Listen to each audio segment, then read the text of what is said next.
Did you know that you can learn English or any other language without studying?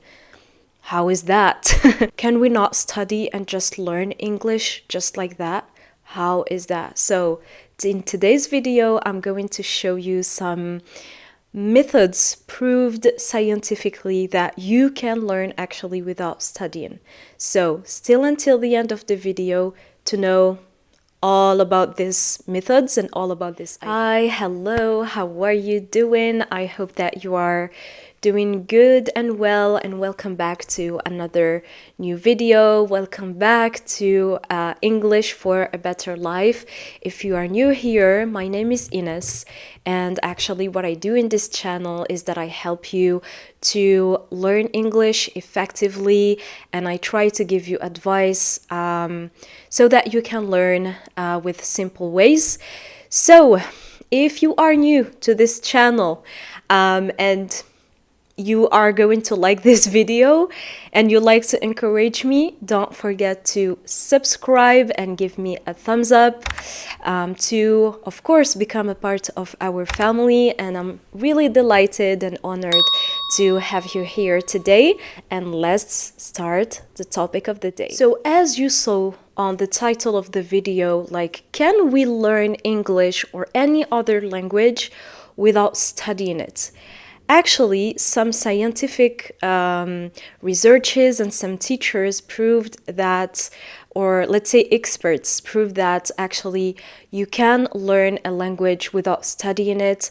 And I've been on it. I'm going to share with you also my experience because it's so funny thinking back about it. I'm like, yes, you can. Okay. So the first important idea that I want to share with you is acquisition and learning. So in order to know like how do we can like learn English without studying it, you need to know what is the difference between acquisition and the difference and with learning. So actually learning is a conscious and intentional process to get knowledge by a structured plan or program to follow. So actually, this is it. When you study, you have this intention to study. Your conscious mind is like really well aware that you are going to study, right? Whether acquisition is the natural and subconscious process of getting knowledge through exposure and immersive input, meaning that you are learning the language without like subconsciously, without following the structures or the rules, or without following like a program or something like that. It's subconscious. It's your subconscious mind that is working right here and not your conscious mind.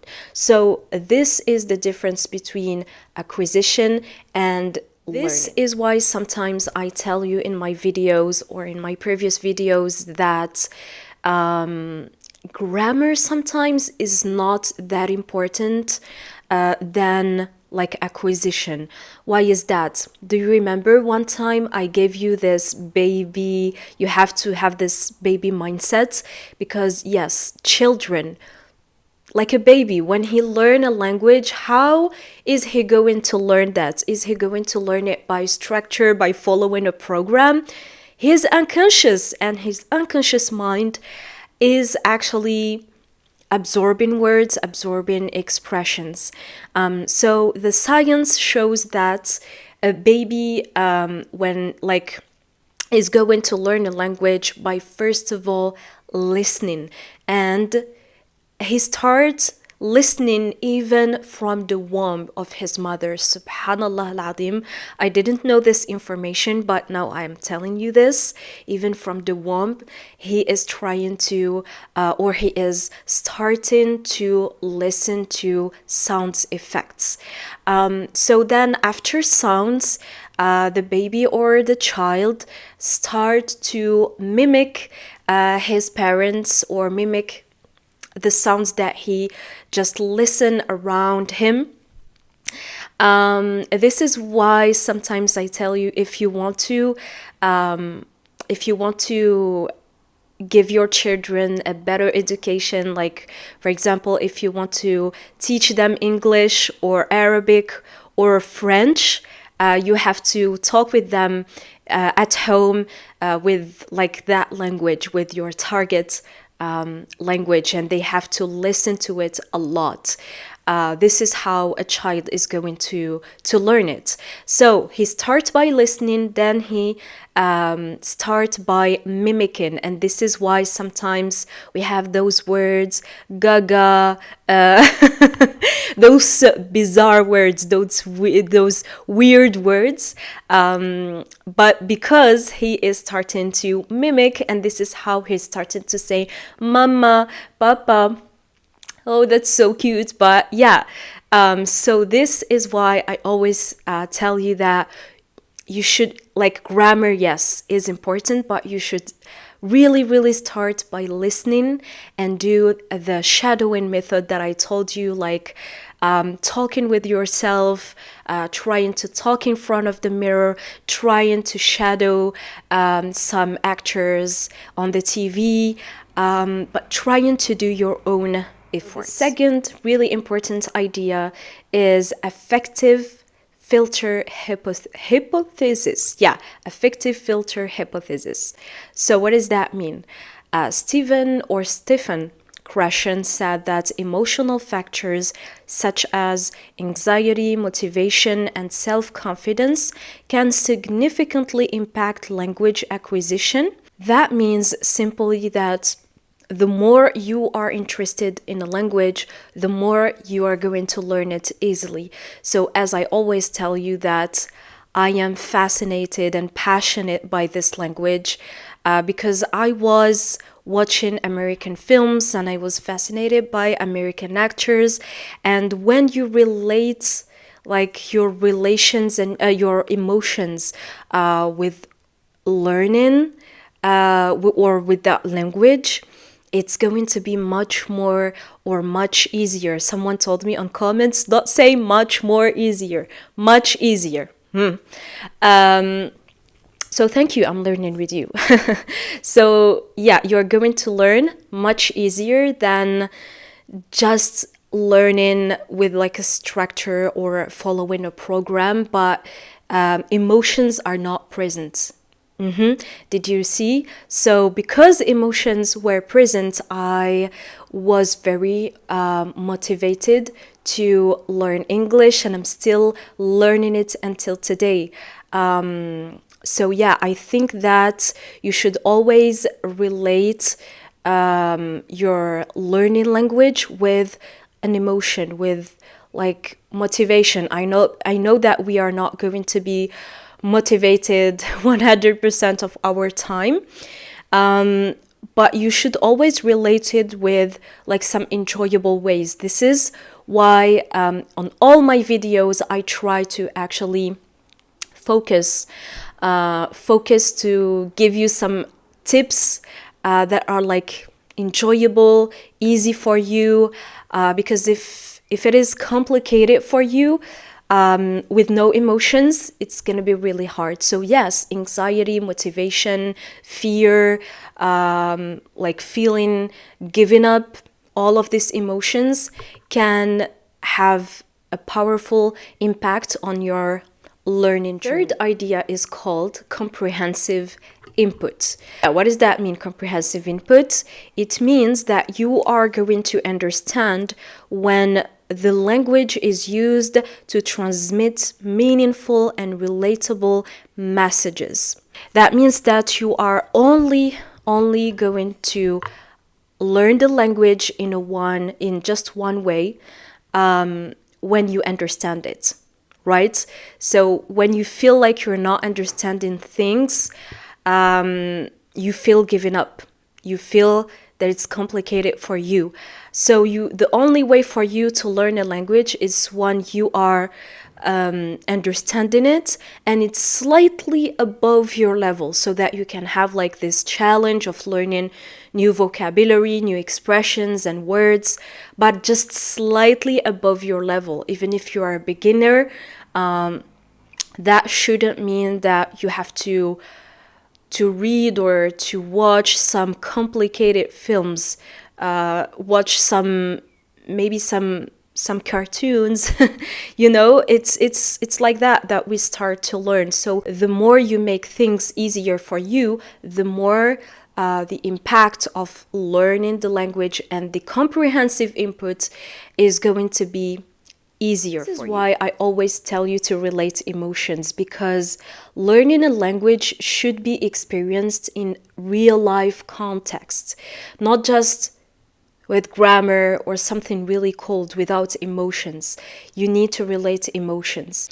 For example, memorizing words just like that without emotions is not going to help you in anything, because yes, maybe maybe you're going to learn it right now, but later you're going to forget it because you didn't relate any emotions with that. Instead, you have to use them in, or to use those words in your real life context and real life situations that maybe fits with your lifestyle.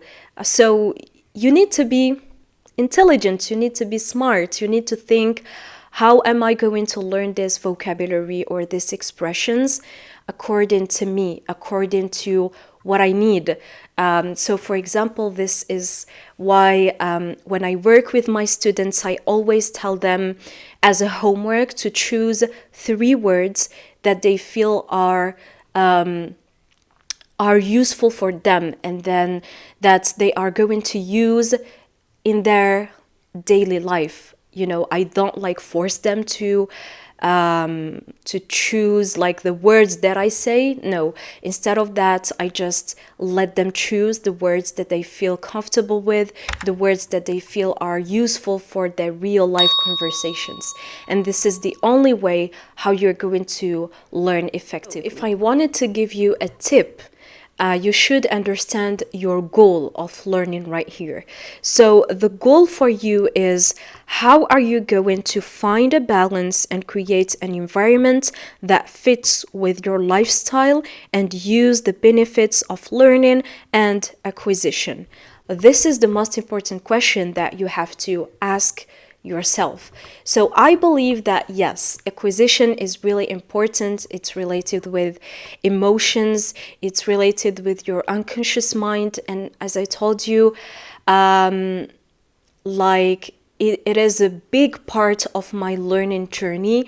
It is really true that acquisition can help you learn without studying, because if I am able to talk with you today in front of you just like that, it's more subconsciously than consciously. I learned a lot of expressions and a lot of pronunciation just subconsciously because I was listening a lot. The baby method. I'm calling it the baby method because I was listening a lot than just doing grammar. This is why because I learned with acquisition, I feel like sometimes maybe I don't know the rule. Maybe I don't know how to, maybe I do a lot of mistakes. And I believe that learning is also important right here, not just acquisition. Because learning can help you to make correct structures.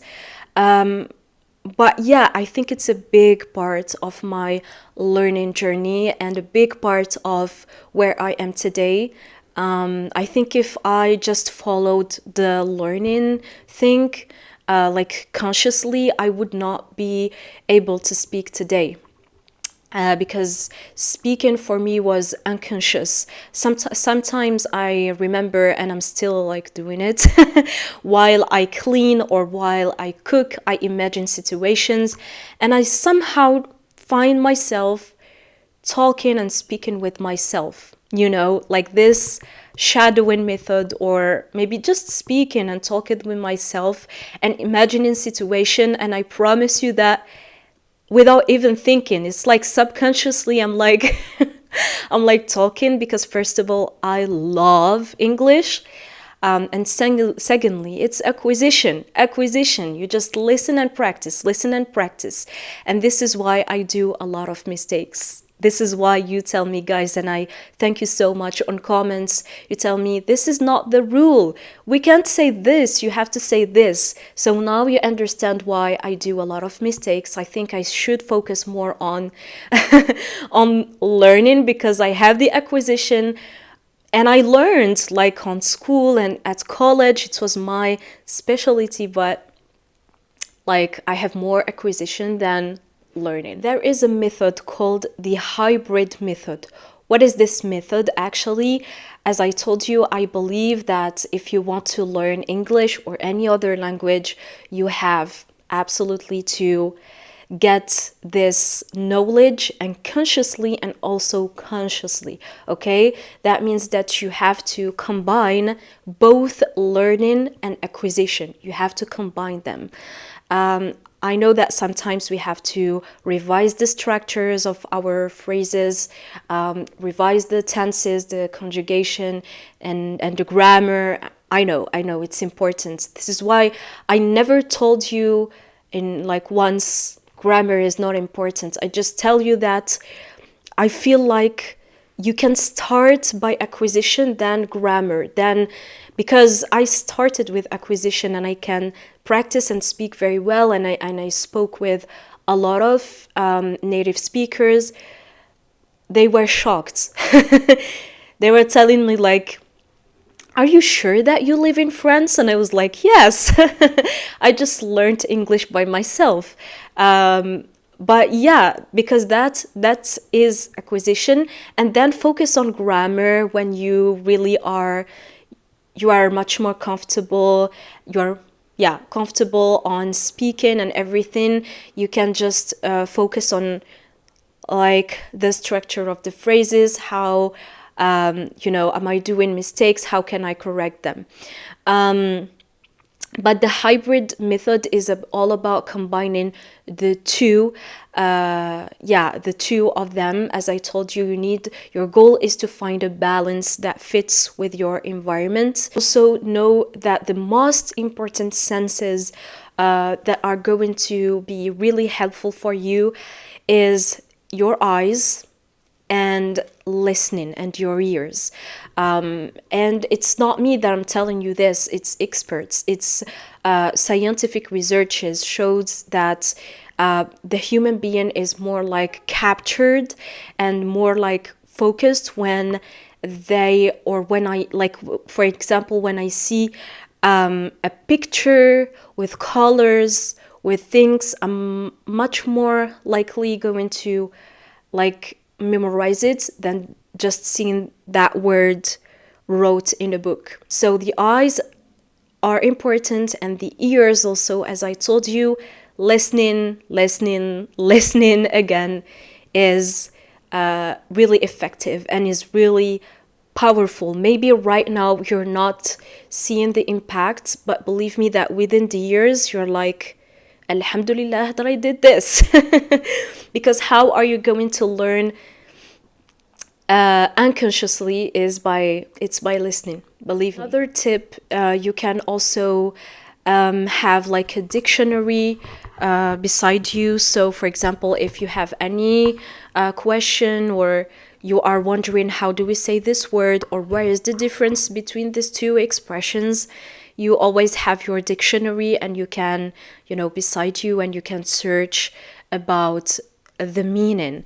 The second or the other tip also is all about talking to yourself, talking in front of the mirror, talking in front of the camera, the shadowing method. Like all of that are all about practicing. The more, believe me, the more you practice, the more it's great. And I think I just tell you this in every single video that I do, but it doesn't matter. Repetition is great. And please, if you are learning English and you want to learn another language, for example, English and French, just focus on one language. So for example, if for you English is like priority, you have to prioritize the language, but please don't combine the two languages, because right here it's going to be, you're going to kill yourself. It's really hard.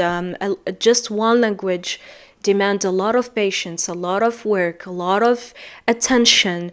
It's a language. We are talking about a language, about a life, a whole life of exploring and being much more comfortable. Because for me, the goal to learn a language is just to be able to understand and communicate with people. Even if you do mistakes, everyone do mistakes, I do mistakes, we all do mistakes. So the most important thing is this, is to actually be able to communicate and understand. The other things, doing mistakes or something like that, is not that important. Just wanted to tell you that also it depends on each and every one of us. Like each one of us have, it depends on your capacity of learning the language. Maybe someone can learn it just for 1 year and another one learn it for 10 years.